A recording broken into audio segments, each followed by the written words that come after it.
Johnny Dollar. Morris Parkley, Johnny. New Jersey State Mutual. Well, it's about time. Morris, how are you? Bad. I've got troubles, Johnny. $40,000 worth. Don't give it another thought. Just mail me a check. Yeah, I wish it were that easy. Also, I wish it was a check. What do you mean? I mean, it's all in cash. Oh, okay. Then I'll fly on down there and pick it up. Yeah, I wish you could. But there's a hitch. His name is Walter P. Doninger. Who's he? Policy beneficiary. We can't find him. Well, maybe I'll get lucky and not be able to find him either. Then with 40 G's in my hot little hand. Yeah, I'll be breathing right down your hot little neck. I'm sure you will. Now, Maury, the commission on $40,000 for me if I find this man. You want to come down and talk about it? Why, sure.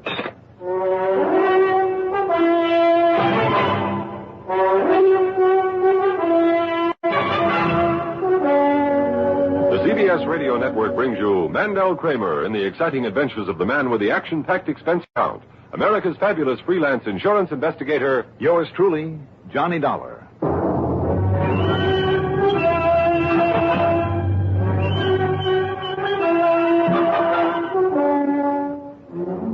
Expense account submitted by Special Investigator Johnny Dollar to the New Jersey State Mutual Life Insurance Company Home Office, Trenton, New Jersey.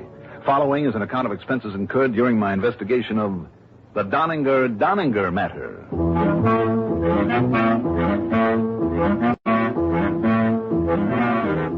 Expense account item 1, $26.90 for a cab to Bradley Field Airport, a plane to Trenton, then a taxi into Morris Parkley's office. It was lunchtime, so Maury dragged me over to lunch at Hildebrecht's. Look, are you just going to sit here and stuff yourself, or can I tell you about this case? Maury, so help me. Nobody knows how to fix soft-shell crabs like a South Jerseyite. So I'm going to make the most of it. Going to? You have. Now listen. Mm-hmm. His name is Walter P. Doninger the Seventh. The what? The whole family was a bunch of screwballs. Bums. Except for Walter P. the First, who cleaned up on gunpowder and cannonballs about the time Georgie Washington rode across the Delaware. Well, that's that, and it was delicious. But his descendants haven't done a lick of work since. And that makes them screwballs, huh, Maury? Sure. But nothing to do but loaf their lives away. Bums. Crackpots. Will there be anything more, gentlemen? Well, No thanks, waiter. We've got to get out of here. Just all right. Yes, sir. Here you are. Anyhow, Johnny, this Walter P. the Seventh is the last of the line. Now that his sister Minnie has died. Here you are, waiter. Thank you. Well, thank you, sir. She left him this $40,000 insurance you mentioned. Right. So you've got to find him, Johnny, and pay it to him. But in cash? That's what the policy reads. In cash, in hand. Just like that $5 tip you just gave the waiter. Right, Johnny, that's it. What? $5? Hey, wait a minute. Come on, Maury. You can tack it out of my expense account. Yeah, but $5. Come on. Okay. Anyhow, that money has to be paid within 10 days of her death, Johnny. So that gives you just less than a week from now. Well, Maury, that... Otherwise, we pay him an additional $1,000 for every additional week or fraction thereof. You issued a policy like that? Not I, personally. And you call him a screwball? The point is that he's disappeared. You think he might be dodging you, Maury, just to build up his take? Possibility. I wouldn't put it beyond him. What's the address given on the policy? Addresses, Johnny. 8 of them. 8? Every time he'd move, his dying sister would give us a new one. So list it. Well, all right, then. If she only died recently, then his last address would... No. He isn't there. And he left no word about where he'd go next. Hey, you better watch it. Yeah. All right, lights change. Come on. Well, tell me, Maury, is there any pattern to the way that he's moved around? Pattern? I hadn't thought of that. Well, you should have. May give us an answer. Yeah. Well, here's the office. We'll take a look. Right.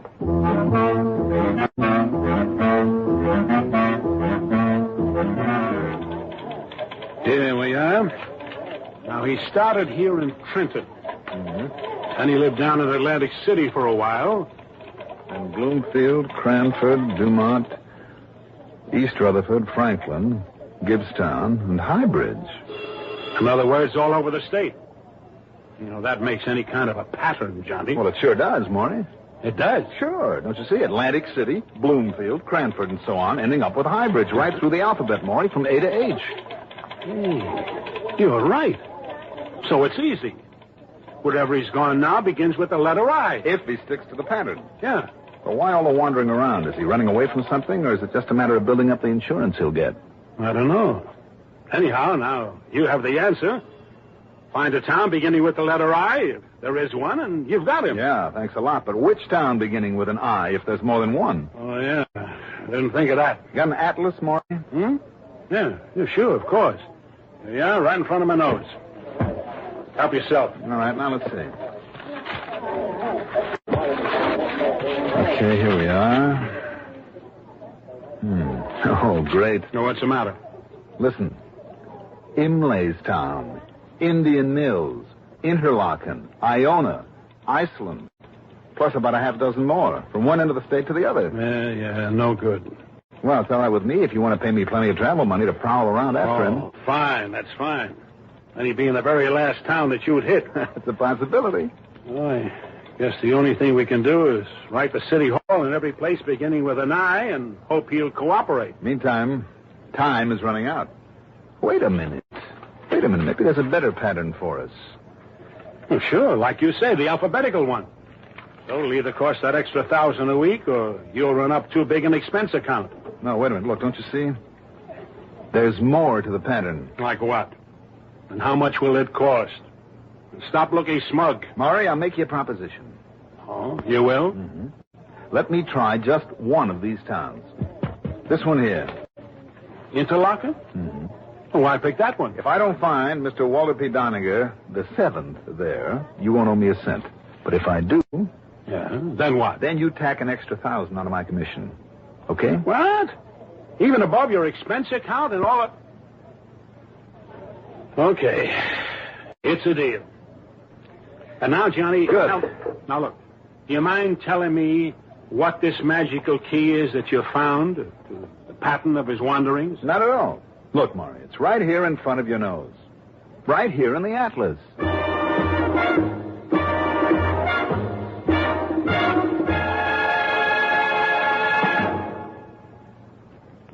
This ever happened to you?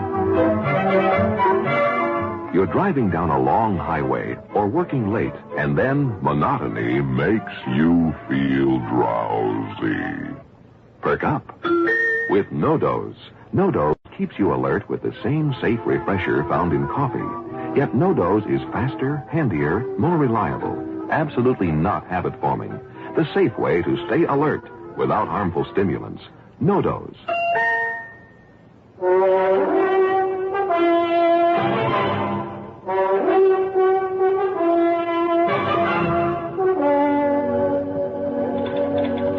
No, Johnny. All I can see is the old nut is going through the alphabet in his wanderings. That leaves you with 11 towns beginning with the letter I to investigate. All right, look here at the population figures. The population? Mm-hmm. Now, first was Atlantic City with something over 60,000. Yeah. That's not including the annual summer vacation mob that always descends on the place. So? Then came Bloomfield, 49,000. Yeah. Less than Atlantic City. In spite of the fact that a couple of other towns beginning with B have more.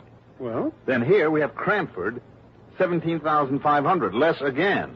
Don't you see now, Maury? Oh, sure, Johnny. You're right. Great. Sure, each time he's moved up one notch in the alphabet, he has moved down one notch in population. What a caper. And see here, after Cranford, he was in Dumont. Sure thing. After Dumont, he could have gone to Elizabeth or East Orange or East Patterson. Yes, but they have more people than Dumont, so he picked East Rutherford with a population just under Dumont. Right. So on, all the way to the letter H for Highbridge, the last address you have on him. And if you carry on just one more step, here, it has to be Interlaken. He's got to be an Interlaken if he's stuck to this crazy pattern. Well, I'll be darned. Now, you think I'm still wrong about calling him a screwball? Well, unless he's running away from something, Maury. The law, maybe? Walter P. the 7th? Never. Well, then I'd say he's kind of cute. Cute? Mm-hmm. Sure, he knows that every week you fail to pick up his trail, he puts you on the spot for another grand. I think he's bats. Maybe. But at least he's got a sense of humor. Pretty expensive one for us. Just the sort of thing you'd expect of him. Well, Maury, if the pattern holds, and it's his own gag, so he's got to play fair with it. Yeah. I will find him smugly sitting around in the town of Interlaken. Okay? Sounds fine. Great. But what if this Sherlock Holmes deduction of yours turns out to be all wrong? There's only one way to find out, Maury, isn't there? Yeah? Good luck. You'll need it.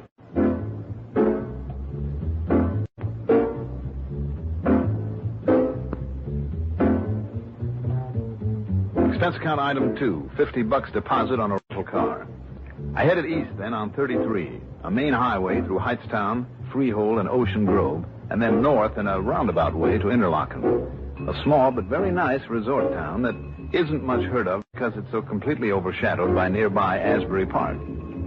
In trying to find a city hall, I ended up at the old New York and Long Branch Railroad station. I pulled to a stop beside a group of men loading stuff onto a freight car. The most intelligent looking of the lot was a character of, maybe 35 and badly in need of a shave.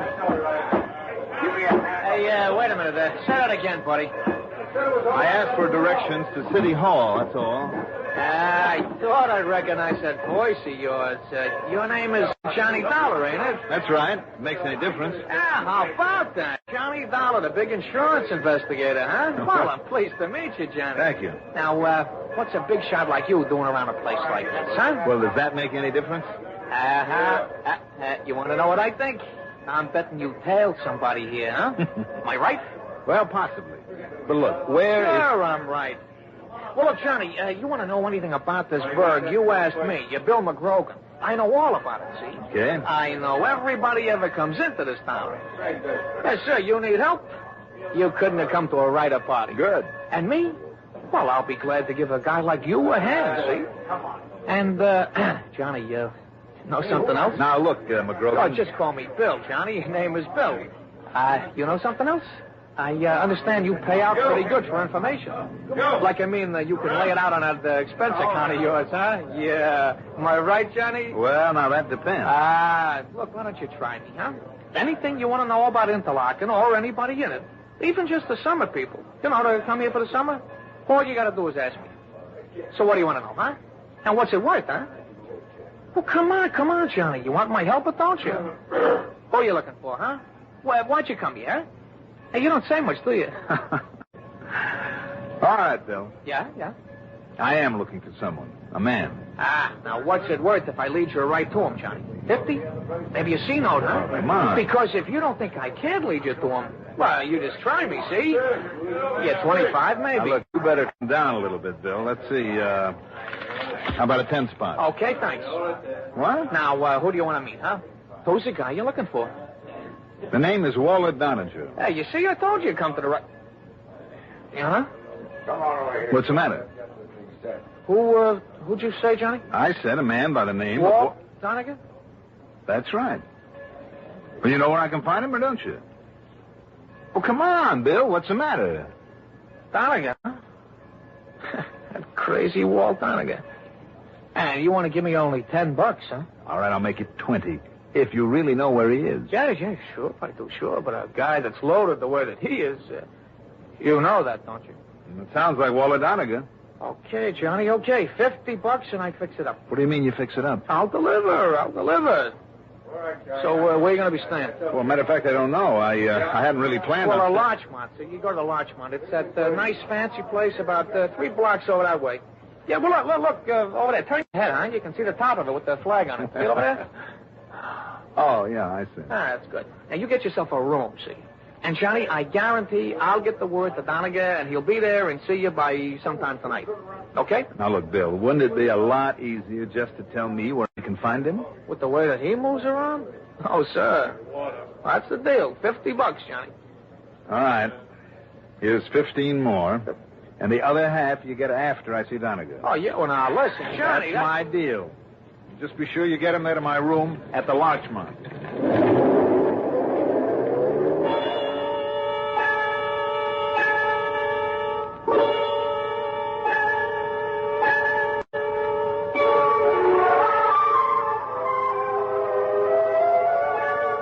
What if he shouldn't come through and bring me Doninger?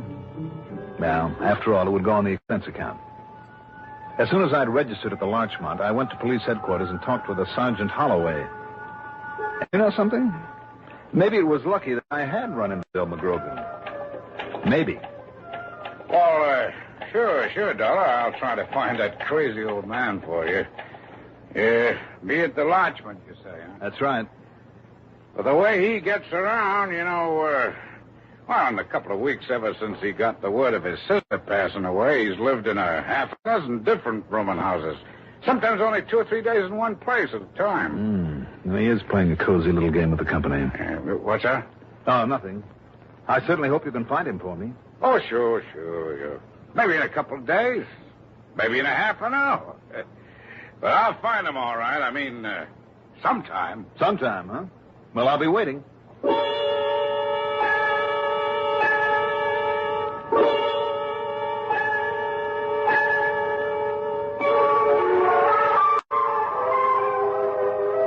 At the Larchmont, I had cocktails and dinner. It's item 3, $4.70. Then I spent item 4, $50 on a phone call to Maury Parkley to let him know where I was.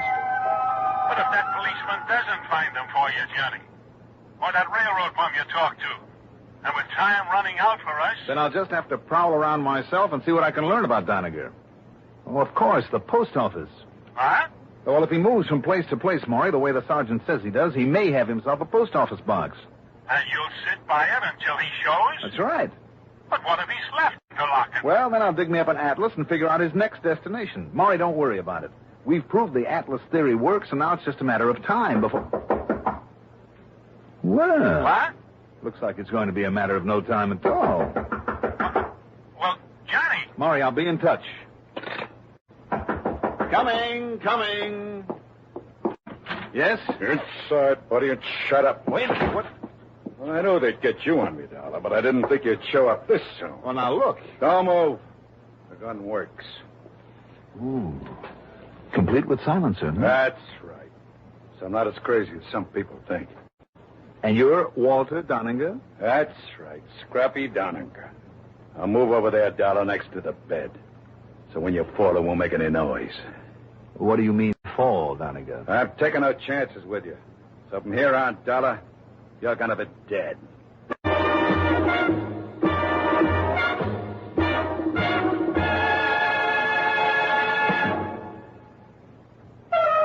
Treat your taste kindly with Kent.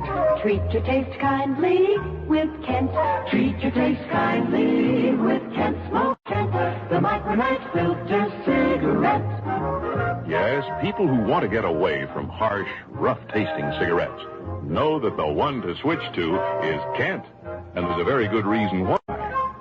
Kent, with the micronite filter, refines away harsh flavor, refines away rough taste for the mildest taste of all. Yes, that's your reward for smoking Kent, the cigarette that made the filter famous. So when you want to get away from harsh, rough-tasting cigarettes, remember, the finer the filter, the milder the taste. And you'll decide to treat your taste kindly with Kent. Treat your taste kindly with Kent. Smoke Kent, the micronite filter cigarette.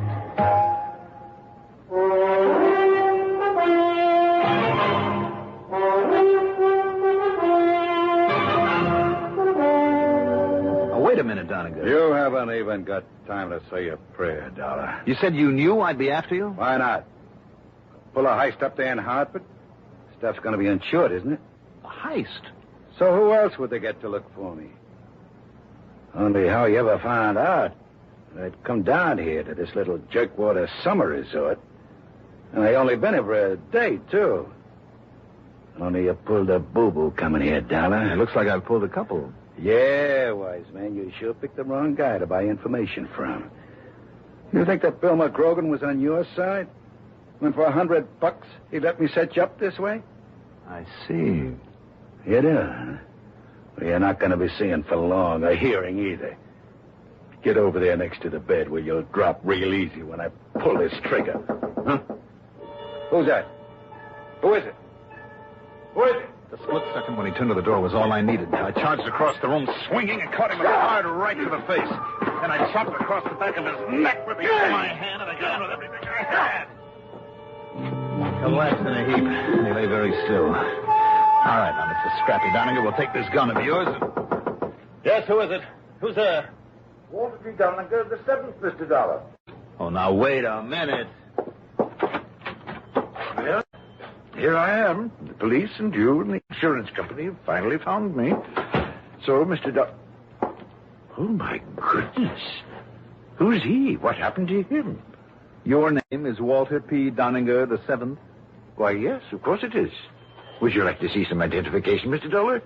Here, I have plenty of it. But I certainly didn't think even a clever man like you could trade me here to interlock so quickly. It's amazing, Mr. Dollar. Simply amazing. Sit down, Mr. Doninger. You see, I had hoped I could delay you a bit, therefore increase the insurance payment. But I was fair in my little game, now wasn't I? Just sit down there, Mr. Doninger. Well, surely, Mr. Dollar, anything you like. But this man here on the floor. Yes, this man. Just wait. Johnny Dollar. Johnny, this is Morris. Now listen very carefully. I told him I have you already tied up on a case. Maury. Tri-State Insurance up there in Hartford, I mean. But you'd never guess why they called, Johnny. Oh, wouldn't I? Why they want you. And right away. You'd never guess if you lived to be 1,000. Don't be too sure, Maury. There's been a big burglary job up there, Johnny. And now listen. I'm listening. Talk about coincidence. The man I mean the crook thereafter has the same name as this client of ours. Walter P. Doninger. Yeah. Only the P stands for something else. They call him Scrappy Doninger. And he has a record from here to there. Maury. There's a $10,000 reward on him, too. So as soon as you find our Mr. Doninger... Maury, would you listen to me? Yeah. I have him, Maury. Right here. Oh, you... Oh? Well, good. Fine. Good for you, Johnny. I knew you'd find him and save us that extra money. Good man. Now, would you like to do me a favor and save me a phone charge? Well, sure. All right. Call Tri-State back. Tell them the job is done. Their job, and they can mail me the check for that reward. What? That's a fact, Maury. I'm up to here in Doninger's.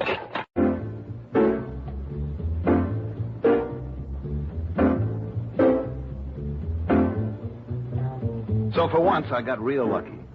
And now you can see why I've called this report the Doninger matter. Expense account total, including the trip home with Scrappy Doninger in tow, $155.70 plus commission, of course, plus the extra $1,000 on Walter the Seventh.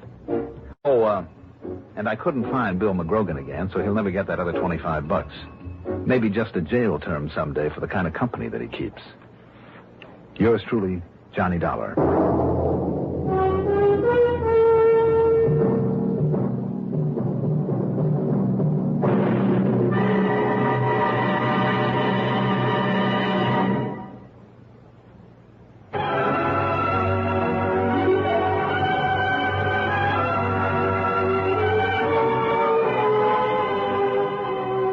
Yours truly, Johnny Dollar, is written by Jack Johnstone, produced and directed by Fred Hendrickson. Johnny Dollar is played by Mandel Kramer. Also featured in our cast were Jack Arthur, Jack Grimes, Ian Martin, Santos Ortega, Melville Ruick, and Neil Fitzgerald. Music supervision by Eugene Sines. Sound patterns by Walter Otto. Technical supervision by Mike Shoskus. Be sure to join us next week, same time, same station, for another exciting story of Yours truly, Johnny Dollar. Art Hanna speaking. You've been listening to the OTR Gold Network. Find more classic radio at otrgold.com.